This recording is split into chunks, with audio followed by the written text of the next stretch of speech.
Chiefs made an example of Las Vegas. How do they move forward and make sure that the rest of the AFC is scared out of their pants today on Locked On Chiefs? From the land of the free and the home of the Chiefs, this is the Locked On Chiefs podcast. Welcome back, Chiefs Kingdom. We're brought to you today by FanDuel. As you always know, right now the new customers can get up to $5. If your bet wins, you get $300 in bonus bets that you can use across the app. It's all there for you. Check it out at FanDuel. We're going to run it down for you where this team stands now in the AFC with some interesting games that happened after the Chiefs, after you last spoke with us. And what does this No, not interesting? No, interesting. I'm just annoyed. Oh, okay. Well, it happens. What are you going to do? It could have been better. It could have been. Is this really the revival of the old offense? How much of that is true, and what's the thread that runs through it? And then we're going to get to doubling down on what they've been doing well to attack not just the Raiders, but the last couple of teams. I'm Ryan Tracy, the founder of Rogue Analytics and Performance Consulting, where you can find the Athletic Matrix, as well as NFL33.com and RGRfootball.com. And Chris Clark runs KCChiefsCorner.com. You can get in there at KC Chiefs Corner. That's pretty straightforward. And you can get on our text line at 816-357-8781 for all the breaking news and the stuff that you need to know. Let's get started with the basics. And I'm going to do something we don't generally screen share a ton on this show, but we're going to go for it right here because I want you guys to see exactly where it is. For all the hubbub that was going on around this team in the first couple of weeks, and then all of the blowouts and the high-end performance that they've had the last couple of weeks, this is where the Chiefs sit on the outside looking in right now in 8th place in the AFC due to the Jacksonville loss, which still baffles me to this day. But at 4-3, the conference record very similar to some of the others, including Denver, that's 3-2. We'll talk about them coming up. I am absolutely sure now that you gave it away. 4-3, tied with Jacksonville, tied with the Chargers. Pretty much right neck and neck with both the Steelers and the Buffalo Bills. The Steelers actually ahead and may, I don't know. I don't know if I can see anybody else coming to take that conference. So they may end up with a division winner there and be the 4th seed. We'll find out what happens. But the bottom line is for me that after all of that and all the concern and all the complaining that I did, along with most of the rest of Chiefs Kingdom, they're right back in the thick of this. And another win this week, combined with any number of losses, could put them not only to the 5th seed, but even beyond. Because should the Chargers and the Broncos both lose, that would give, by my harebrained math, a possibility for another tie that only the Chargers would be able to break with them. So we'll get there. This is a good sign, and I think that they're ready to stake their claim again. To me, you look at this and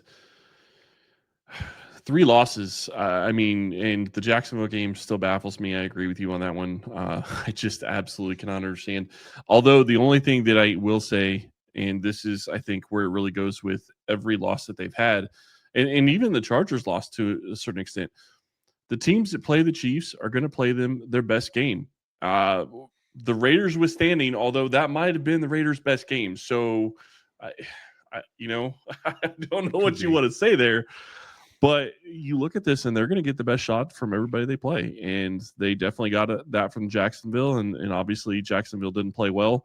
Of course, that was across the pond. So maybe that had something to do with it as well. Who knows? But they should be at home. It's like a home game for them. That's true. Yeah. No, that's very true. And you look at this in this team and where it is. And, I mean, they're 4-3 at this point. So you have, 10 games left? There's plenty of time to make up all of what you have, and you have everything in front of you.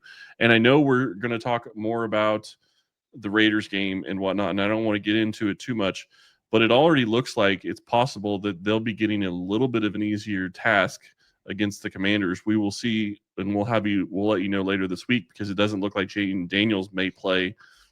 Obviously, that's up in the air.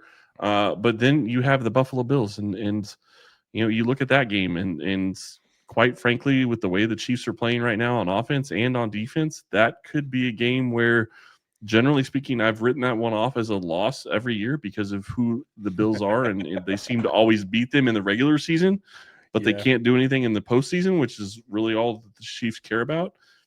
it's not going to surprise me if they find a way to win this year. And you win the next 2 weeks and you get to 6-3, you're in the catbird seat at that point. Anything can happen, and you still have another game against the Chargers, 2 games against the Broncos, and another game in division against the Raiders, who you just absolutely manhandled. So you have to feel like this division is easily within reach, and this team is getting better. Yeah. That's the biggest thing to me. They're getting better. The only question I have is when you get into a situation where you're going to be playing a team like the Indianapolis Colts, who, quite frankly, I mean, they're playing great football. Their defense is playing well. Their offense is playing well. You have to worry about that a little bit, but you can't tell me that Spagnuolo isn't going to have something just for Danny Dimes. Like, that's where I'm sitting right now. Absolutely. You look at the AFC, it's completely different than I would have expected, and the Buffalo Bills aren't the cream of the crop outside of Kansas City. That's true. When you look at it from a team standpoint, they are right now tied in second place with 2 other teams for the number of net touchdowns ahead. They are 8+, tied with Denver and New England. But in terms of overall point differential, they are number 2 behind only the Indianapolis Colts. So I think the Colts have been kind of a storied string of victories to this point. I think their strength of wins is like 357, something like that. It's fairly low. But for the Chiefs to be net 62 points on the season at this point, after that abysmal start, I think you have to feel pretty good about where they're going. And that says a lot about how both sides of the ball are playing together. Yeah, and the better part, and I know I said this yesterday and we didn't really touch on it, and we don't need to that much, but the special teams unit having a good game. Like, it was a complete game. Finally, they have put together a complete game. And yeah, it was against a bad team. I understand that. But the kicking game has been bad at times. You've had some other questionable things. You can say what you want about Noel Williams getting the penalty. Yeah, that's not what you want, but he's going to learn. And honestly, give me that penalty in that type of game. I'm not going to care, because he needs to learn that now. And he's been playing fantastic for this team. And that's the crazy thing about this. Kansas City went out and paid a corner in Christian Fulton to be their number 2, and he's been a healthy scratch 2 weeks in a row now at this point. That's how well Noel Williams is playing. Yeah. What was that? Absolutely. They haven't been close to their number 2 to this point. Right.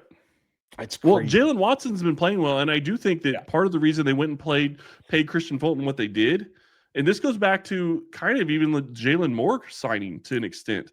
Look at what they did with Jalen Moore. They went out and they said, we have these positions of need. We're going to fill them in free agency, and then we'll see what we get in the draft. Yep. And that's what they did. So they went out and they got a guy in Jalen Moore who stepped in and played for Josh Simmons and has played very well for Kansas City. Mm-hmm. Well worth the contract at this point already in just these 7 games, getting 2 starts. But then you look at what they did with Jalen Watson, who's been injured consistently throughout his time in Kansas City, and Najee Johnson, who's been injured consistently throughout his time in Kansas City. You go and you try to fix that with Christian Fulton, who unfortunately has been injured. Stinks that kind of happened, but now you feel like you have at least 3 guys, because Noel Williams has stepped in and is playing well as a rookie, enough to where you're not even getting Christian Fulton on the field. Yeah. It's the same concept. With the free agency, you set the floor of what your roster can do. With the draft, you did this, and you got it up there. We're going to see how that all works out. There's plenty more to go. Is this 2.0 of the original Kansas City Super Bowl run offense? Yes, and it's coming next. I'm Cody Rourke from Locked On Broncos, and this episode is brought to you by Peloton. Peloton is shaping the future of fitness with the brand new Peloton Cross-Training Tread Plus, powered by Peloton IQ. This is Peloton's most advanced equipment yet, giving you real-time guidance and endless ways to move, whether you're running, lifting, or you're cross-training with your favorite instructors like Alex Toussaint. It's training reimagined to make your workout more personal. Peloton is built for breakthroughs. With features that help you plan, stay motivated, and hit peak performance, you can let yourself run, lift, flex, and go, while Peloton handles all the rest. Plus, Peloton IQ provides real-time strength coaching, tracking your progress and suggesting weights that challenge you so you can get stronger. Plus, the new movement tracking camera, it counts your reps and corrects your form in real time, making sure every rep is safer and smarter. So let yourself run, lift, flex, push, and go. Explore the new Peloton cross-training Tread Plus at onepeloton.com. Mazda crafts cars for those who do more than simply move. Mazda delivers confidence with every ride, with more IHS Top Safety Plus pick awards than anyone else. As of August 25, from footwork to breathwork, athletes sweat all the details. Mazda brings the same intention to how we craft every model. You can feel Japanese craftsmanship in every detail, from the metallic accents to available Napa leather upholstery. Like our players, we sweat every detail as well, because when you make every move count, impossible becomes irrelevant. Mazda, move and be moved. Now, you can get that much more at the text line at 816-357-8781. You can get it at KC Chiefs Corner. NFL 33 is where I look at the rest of the league, but this week I'm going to have some content on the Chiefs and where they fit into that league, as well as RGR football, where we break it down from a whole different angle and level. This is fun because I think when we sit back and we take that 30,000 foot look, we had 9 targeted players, all with receptions. We had Mahomes not throwing picks, 3 touchdowns, nearly 300 yards. They moved the ball on the ground efficiently, if not dominantly, but they did go over 100 yards, so I'm going to take that as a plus. Defense didn't give up a point.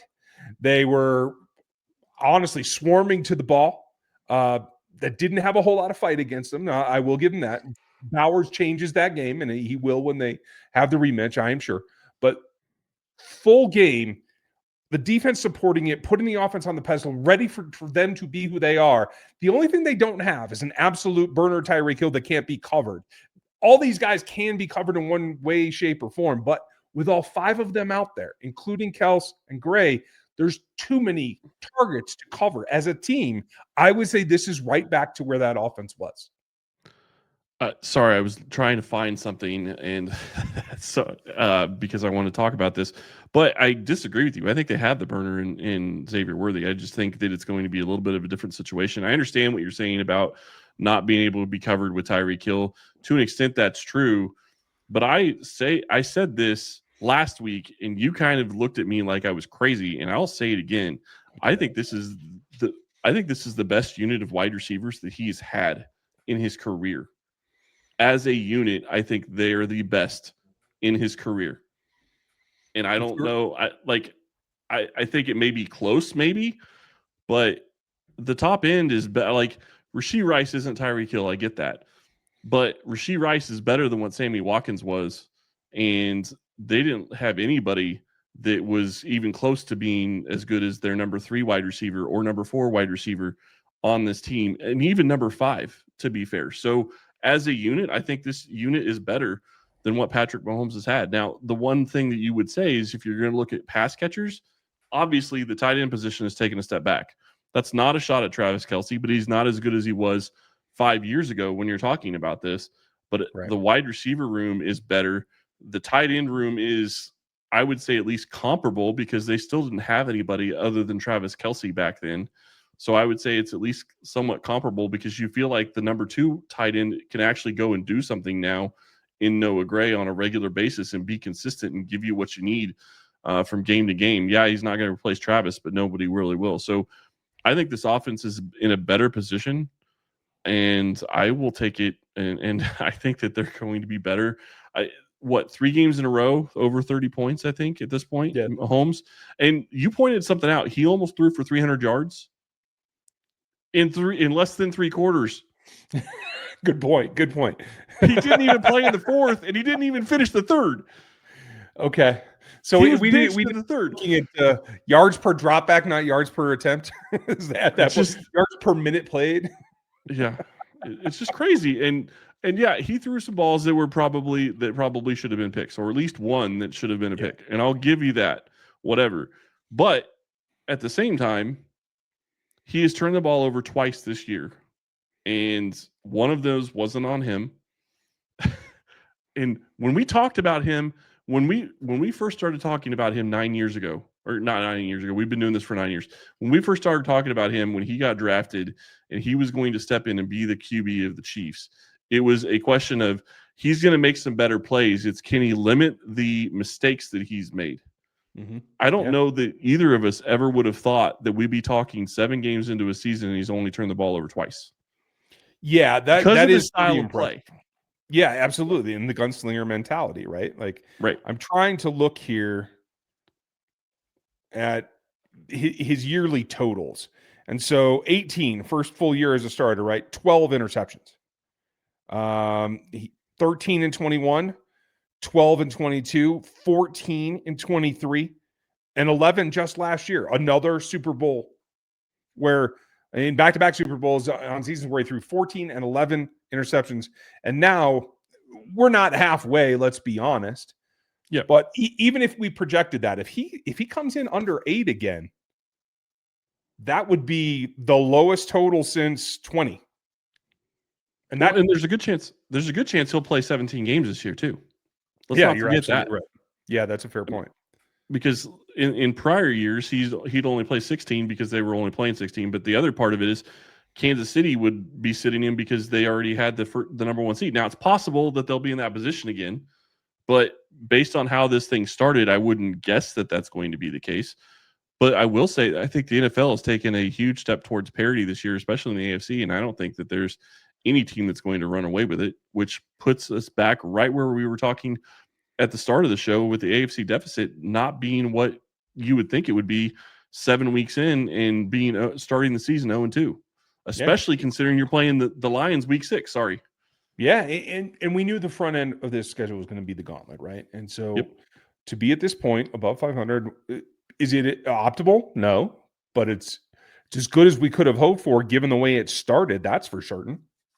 And to be in, we're talking about the offense, but I want to shift focus for just a moment, because the reality is that part of the reason this team is where they are is because of how well the defense has played against certain teams. And if they continue to have that kind of dominance, you look at who they have left on their schedule. They have the Bills, who have a fantastic offense. They have the Colts, who have a good offense. They have the Cowboys, who at least look like they have a good offense. Mm-hmm. I'm not worried about that, because look at what they've done against the number 1 offenses when they faced them. Detroit was the number 1 offense when they faced them. Yep. Baltimore was the number 1 offense when they faced them. They can go toe-to-toe with those offenses on defense, and that is going to be a huge key, because I can tell you right now, Buffalo in 2 weeks isn't going to have the defense that can stand up to this offense as long as they stay healthy. No. And this offense, if it can continue this way, because these are not, and I just want to throw out, this is the 2019 group. It was obviously Tyreek, Sammy, Demarcus Robinson, Byron Pringle, and McCole Hardman. That was the crew that you had. Yeah. So I do think you're crazy. That's not changing. But I will say on this point, I'm starting to come around to your way of thinking, because even Tyquan Thornton is putting up more yards per catch, and certainly with already 2 touchdowns, which I don't think McCole had as a rookie that year. I think you have to think that they are at least pushing it right now and giving him all the options that he needs. But and we haven't even seen anything from Jalen Royals at this point, right? And that is a kind of something that we should talk about probably tomorrow with Matt. And Thursday, folks, we are going to break it down in the crossover, and we'll preview for you on Monday. But they have to keep one thing going, and that is the mentality to go out and attack everyone all the time from every angle. That's next. The NFL season is here, and FanDuel has an offer you don't want to miss. Right now, new customers can bet just $5 and you're in business. You can get $300 in bonus bets if you win. That's right.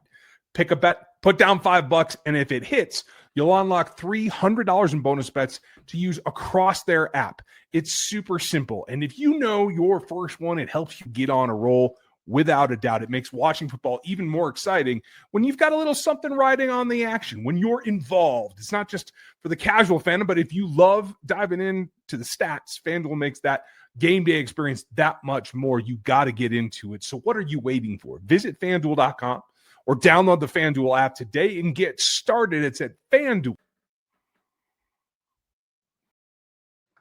I'm at FanDuel as well, and dueling is what we do. Make sure that you like, sub, and do all that stuff so you can listen to the duel continue.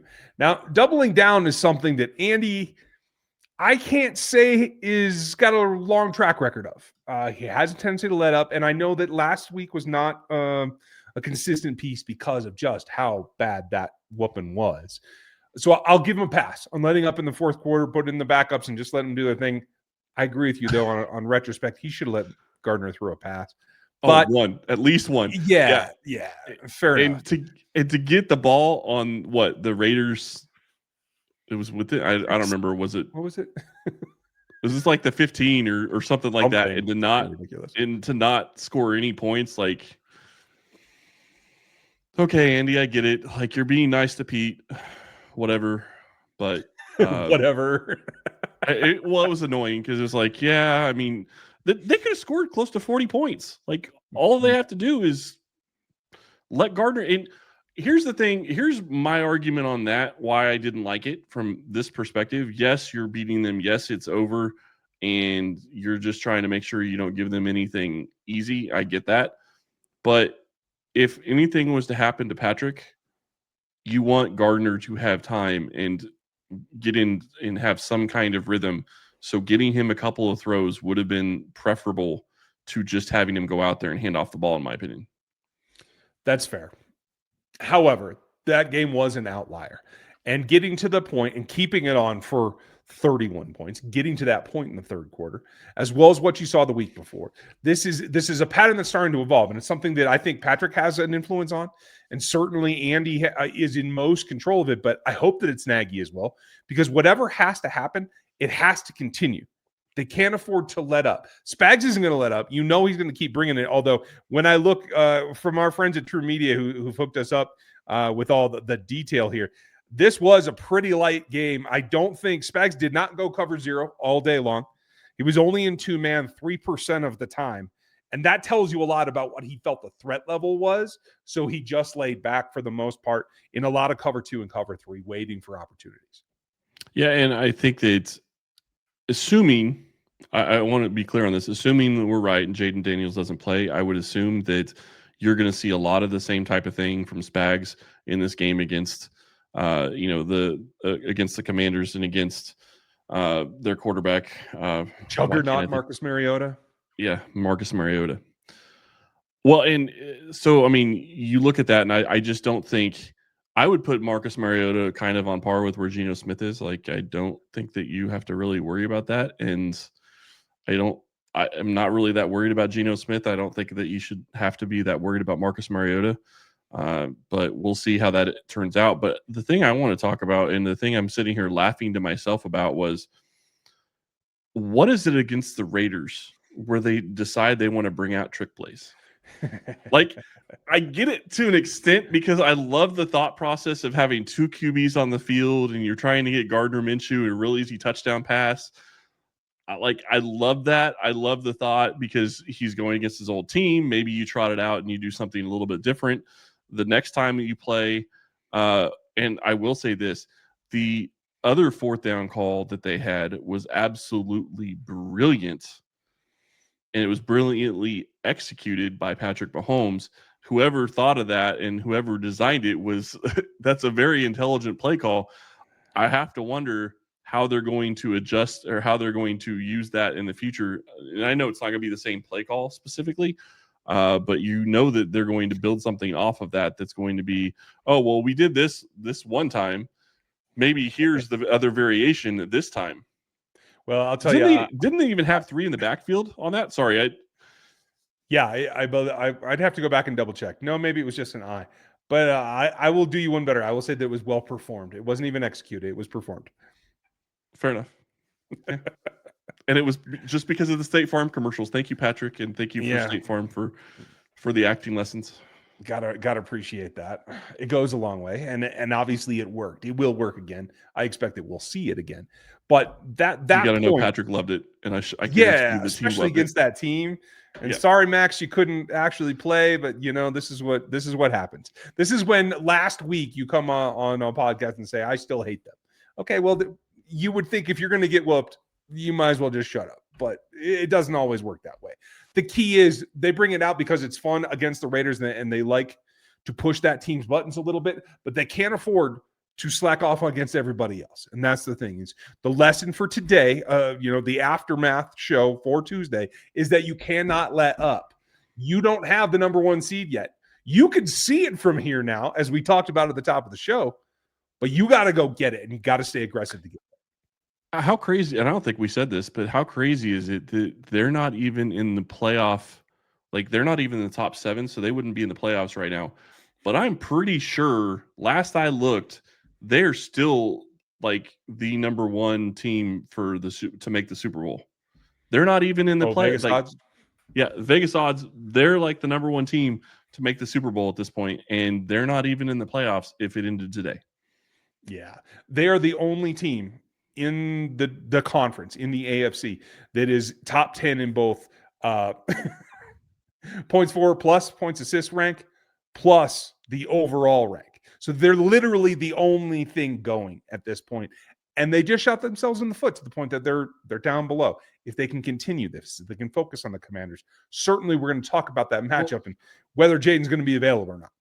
Yeah, you double down on the attack, and we were talking about this before the show. It was attack, but it was also aggressiveness. And the one thing that I will say is Reid has showed more aggression this year. He's gone for it on more 4th downs this year, and that's really what we're talking about is that type of aggression. Mm-hmm. And you have to wonder to this point if some of that, when you get into the red zone, is more, well, we need to score the points, and our kicking game is kind of shaky.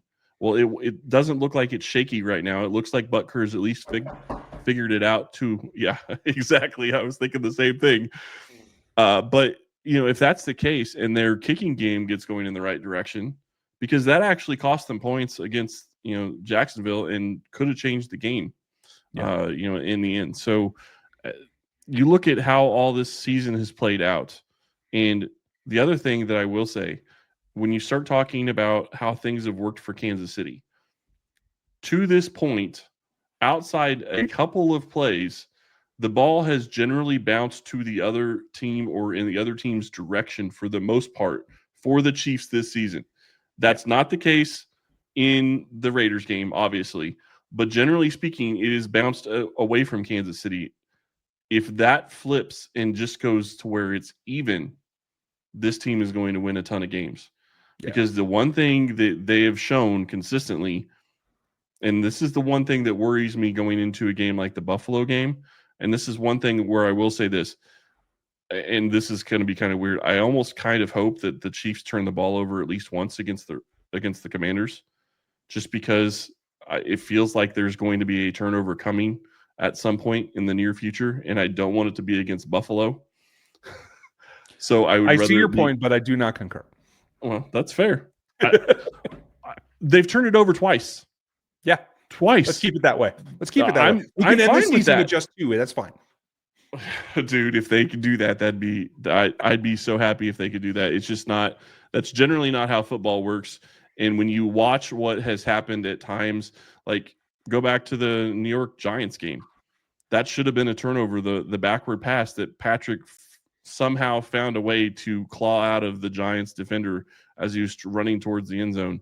And then, the ball that Hollywood Brown dropped should have been a turnover probably. And Xavier Worthy scoops it up. I mean, they're getting the bounces to an extent, but it's not what they got last year. It flipped and went against them in some of the games this year. It really hurt them in some of the games this year. We will see if that continues or if they can continue keeping control of the ball and not turn it over. If they do that, this team is going to be very hard to beat because they have literally beat themselves in every single loss this season. Yeah. And I don't think that's sustainable either. So tomorrow we'll get with Matt Derrick. We'll see how he feels and what's going on in the building, how we start to look ahead for the Commanders as well as any last tidbits from this smackdown of the Las Vegas Raiders. Thanks for being with us. We very much appreciate you guys. If you're not subscribed already, make sure you are because there's all kinds of places to do it, audio, video, and alike. You can always get us every day, at least 5 times a week. Plus, we have the new squad shows that are joining us, as well as all the shorts and everything else. We have a ton of content for you. Thanks for being with us. We appreciate you very much. If you got here, you deserve a star or something because you were a true fan. Have a good one. We'll talk to you tomorrow.